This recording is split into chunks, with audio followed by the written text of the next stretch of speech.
once again, you're welcome to the show. I'm so excited to have you today.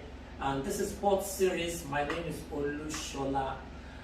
This program has I've gotten a lot of feedback from all freight forwarders how this program has been educative, and I hope you're following with us.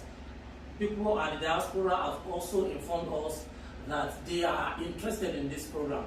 So should you be having any question, you can also reach us at Royal Renascido on Instagram, and also you can visit our website to drop your comments at www.royalrenascido.com. Without much ado, once again, I want to welcome my guest on the show, Mr. Ernest Udeze. You're welcome. Thank you. Yes, he is the MD/CEO of Royal Renascido Consult Limited. The company is into freight forwarding, barging services, and so many things that has to do with importation and exportation of goods into the country and out of the country. So, but our center of focus today is challenges hampering the port system in the country, Nigeria. So many people have come up to tell us that there are challenges when they import their cargoes, they have issues taking it out. So with his level of expertise, he wants to tell us how the challenges, we identify them, then they give us the possible solution. So sir, please can you tell us a little bit of the port system, how it plays, the role they play in the country Nigeria? Okay. The port system in Nigeria is of a great economic importance to the country, and it played a very significant role. It generates serious revenue for the country, in which we need to properly harness it and to manage it properly for we to get to even have a very good GDP, because it boosts our GDP. So this is a very significant role it plays. You know, custom in Nigeria have generated a lot of revenue and through the port system. So by so doing, if we're able to harness the port properly and manage it well, we'll get more GDP in that aspect. Okay. With your level of expertise in the industry, because we know you have a wealth of knowledge, and that's why we are tapping into it. Can you just tell us some of the challenges facing the port system, majorly in Nigeria? Okay, the port system in question, the challenges, they are numerous, but we'll mention the key ones, which are the policies and enforcement of those policies. Okay, enforcement, because the MPA, which is the landlord port, which is the landlord of the port, because we're practicing a landlord model port. Okay, so right from onset, when Nigerian port was conceptualized, okay, from 1909 to 1923, thereabout, till 2003, when the federal government thought about concessioning of the port. Okay, so that concessioning of the port was a turnaround of the port management in the Nigeria system by private investors to come in to manage the port, in which they were practicing now a build, operate and transfer, that is BOT. And that is the model type of port we are practicing, in which the MPA is the landlord of the port.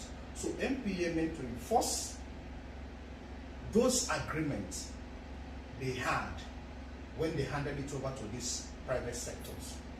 There has been an agreement. They have to build, they have to operate, they have to transfer. So what are they entails?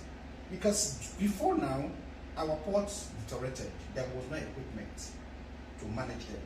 Now these people come in, the private investors come in to equip the port with machineries, with equipment to handle the cargoes. Okay. Now, but you know, this lease was for 10 to 25 years. From 2003 to date, till now, it's about 17 to 16 to 17 years they have spent And since the section of 2003, concessioning, they have equipped the port with machineries. And you know that these machineries undergo tear and wear. So at this moment, what we have in the system, the machines that are still present are those that the one that purchased within that period of 2003 to date. So they are welled out. They are no longer as functional, efficient as they were when they brought in. So they need to refurbish or rehabilitate them.